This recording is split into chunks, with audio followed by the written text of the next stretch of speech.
మంది ఎంపీల్ని గెలిపించిస్తాము, దేశంలో కాంగ్రెస్ పార్టీ ప్రభుత్వం ఏర్పాటు చేసుకోవడానికి సహకరిస్తామని కూడా ఖర్గే సమక్షంలో ఆయన అంతే విశ్వాసంతో చెప్పారు. ఏంటి తెలంగాణ ముఖ్యమంత్రి రేవంత్ రెడ్డికి అంత విశ్వాసం అనేది ఒకటి చర్చ జరుగుతోంది. అంటే 100 మంది ఎట్లా గెలుస్తారు? అయితే ఇప్పటికే చాలామంది పార్టీలో ఉన్న కార్యకర్తలు పదవుల కోసం అవి పూర్తి చేయాలని చెప్పి కూడా ఖర్గే అలాగే కేసీ వేణుగోపాల్ చెప్పారు. దాంతో కొంత ఏదో మంత్రుల మీద అసంతృప్తి వ్యక్తం చేసినట్టు కూడా వార్తలు వచ్చాయి. అదొక అంశం. అయితే వచ్చే ఎన్నికల నాటికి సామాజిక న్యాయ సమరభేరిలో సందర్భంగా అన్ని వర్గాలను మిళితం చేసుకుంటూ ముఖ్యంగా బీసీ రిజర్వేషన్లు ఏదైతే కీలకంగా చెప్పుకుంటోందో కాంగ్రెస్ పార్టీ, సరే బీజేపీ చేస్తున్న విమర్శ, దాని గురించి మాట్లాడదాం. ఇదంతా కూడా ఒక కన్సాలిడేటెడ్ పవర్గా కాంగ్రెస్ పార్టీ వెనకాల ఉంటుంది. ఈ సామాజిక బలమని కాంగ్రెస్ పార్టీ నమ్ముతోందనేది ఒకటి అర్థం చేసుకోవాల్సిన విషయం. అయితే ఖర్గే కూడా మాట్లాడుతూ ఈ పార్టీలో ఉన్న గ్రూపుల విషయంలో సీరియస్గా రెస్పాండ్ అయ్యారు.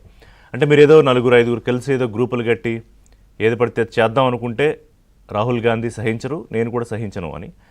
అలాగే సీఎం కూడా అదే విషయంలో స్పష్టం చేశారు. ఏమన్నా ఉంటే పార్టీ అంతర్గత వేదికలు ఉన్నాయి, అందులో మాట్లాడుకోవచ్చు. అంటే కాంగ్రెస్ పార్టీకి ప్రజాస్వామ్యం కొంత ఎక్కువగా ఉంటుంది పార్టీలో, అదొకసారి మరీ ఎక్కువైపోతుంది. తాజాగా నిన్నో మొన్నో జరిగినట్టుగా అంటే బయట ఏది పడితే అది మాట్లాడడం, ముఖ్యమంత్రి మీదో పార్టీ మీదో లేకపోతే పార్టీ నాయకత్వం మీదో చూసుకోవాలి. అంటే రాకరాక అధికారం వచ్చిన తర్వాత మరి దాని తాలూకా స్థాయి అర్థం చేసుకొని కొంతమంది నాయకులు ఉంటారు. అది చాలా సులువుగా వచ్చేసింది అనుకునే కొంతమంది నాయకులు కూడా ఉంటారు. అది కొత్తగా రాజకీయాలకు వచ్చిన వాళ్ళు లేకపోతే వేరే పార్టీ నుంచి వచ్చిన వాళ్ళు రకరకాలుగా ఉండే వాళ్ళందరూ ఉంటారు. కాబట్టి అదంతా అర్థం చేసుకుని ముందుకి నడవాలి అని చెప్పి. అలాగే దేశ రాజకీయాల గురించి కూడా నేను ఇక్కడ తెలంగాణ సమరభేరి సభలో ప్రస్తావించారు ఖర్గే.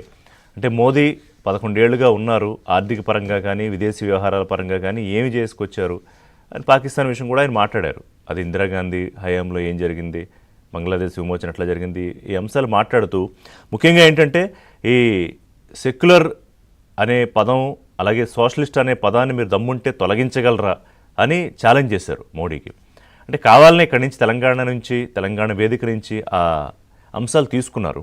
ఎందుకంటే చాలా స్పష్టంగా అర్థం చేసుకోవాల్సిన విషయం ఏంటంటే తెలంగాణలో 2 జాతీయ పార్టీల మధ్య ఒక స్పష్టమైన ఫైట్కి బీజం పడినట్టే కనిపిస్తోంది. కాంగ్రెస్ వర్సెస్ కమలం. బీజేపీ ఎట్టి పరిస్థితుల్లోనే ఈసారి తెలంగాణలో అధికారం చేజిక్కించుకోవాలని, ఈసారి అటు వెస్ట్ బెంగాల్ మీద ఇటు తెలంగాణ మీద మిగతా రాష్ట్రాలు వదిలేసుకుంటారని కాదు, ప్రధానంగా ఎందుకంటే సౌత్లో ఇప్పుడు కర్ణాటక ఉండేది, కర్ణాటక చేజారిపోయింది. తెలంగాణ చివరి నిమిషంలో గతంలో ఏం జరిగిందనేది ఆ పార్టీ వాళ్ళకి తెలియాలి. ఈసారి మాత్రం అలాంటి పొరపాట్లు జరగకూడదని సరే ఇప్పుడు రామచంద్రరావు అని పార్టీ చీఫ్గా పెట్టారు.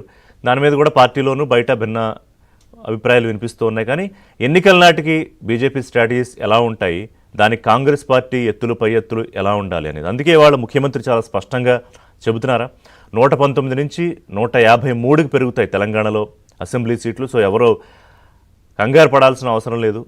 పార్టీ కోసం పనిచేయండి, పార్టీ గెలుపు కోసం పనిచేయండి, అందరికీ అవకాశాలు వస్తాయి. ఎవరు పనిచేస్తారో వాళ్ళని గుర్తుపెట్టుకుని టికెట్లు ఇప్పించుకుని గెలిపించుకునే బాధ్యత కూడా నాదే అని ఆయన చాలా స్పష్టంగా చెప్తున్నారు. సో ముచ్చటేస్తుంది. అంటే ఆ విశ్వాసం, కాన్ఫిడెన్స్ చూస్తూ ఉంటే, ఎందుకంటే కాంగ్రెస్ పార్టీలో అంత సులువు కాదు. సరే దానికి ఎక్కువ రోజులు కూడా కాదు, జూబ్లీ హిల్స్ ఒకటి ఉప ఎన్నిక రాబోతోంది. ఇంకోటి ఏంటంటే తాజాగా పత్రికల్లో వస్తోంది చూస్తే గోషామహల్ ఉప ఎన్నిక కూడా వస్తుందా అనే చర్చ. అంటే పార్టీ అధిష్టానం, బీజేపీ అధిష్టానం సీరియస్గా ఉంది రాజాసింగ్ విషయంలో, ఏదో ఒక నిర్ణయం తీసుకుంటారా అని. సో వస్తే జూబ్లీ హిల్స్ అనేది ఎలాగూ రావాలి. అక్కడ మాగంటి గోపీనాథ్ ఆయన మరణం తర్వాత రాబోయే ఉప ఎన్నిక. అలాగే స్థానిక సంస్థలు కీలకం. ఎందుకంటే ఈ సామాజిక సమరభేరి స్థానిక సంస్థలకు ఎలా కలిసి వస్తుంది కాంగ్రెస్ పార్టీకి, ఆ దిశగా పార్టీ పనిచేస్తోంది. సరే విమర్శలు ఉంటాయనుకోండి, రామచంద్రరావు ఏడాదిన్నరగా ఒక హామీ అయినా మీరు ఏం చేశారు, కులగణన పేరిట బీసీలకు అన్యాయం చేశారు, ముస్లింలు తీసుకొచ్చి బీసీల్లో చేసి వాళ్ళ సామాజిక న్యాయమైన మాయ చేస్తున్నారు అని చెప్పి ఆయన విమర్శలు చేస్తారు సహజంగానే. ఎందుకంటే నేనేం సాఫ్ట్ కాదు, సీరియస్గానే ఫైట్ ఉంటుందని ఆయన చెప్పిన తర్వాత ఆ స్థాయిలో ఆయన ఖచ్చితంగా మాట్లాడతారు. ఇవాళ ఆయన బాధ్యతలు తీసుకోబోతున్నారు.